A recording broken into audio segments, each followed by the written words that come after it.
porque eu preciso filmar isso, que é foda, incrível. Cheguei aqui, já tem várias coisas. O templo é muito, muito foda. Tem essas estátuas de sapos muito fodas. E aqui tem o templo.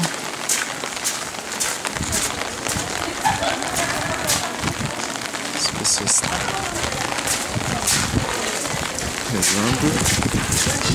E se não fosse a chuva ia ser perfeito, mas ainda assim é uma experiência foda. Isso daqui são placas com pedidos que as pessoas compram e fazem o pedido. E eu esqueci o nome, não lembro. E aqui que eu estava esperando pra ver. Não é isso.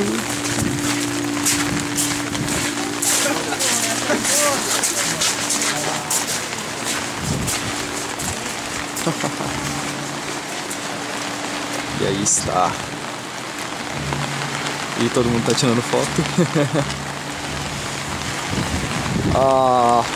Just so nice. There it is. É bem famosa.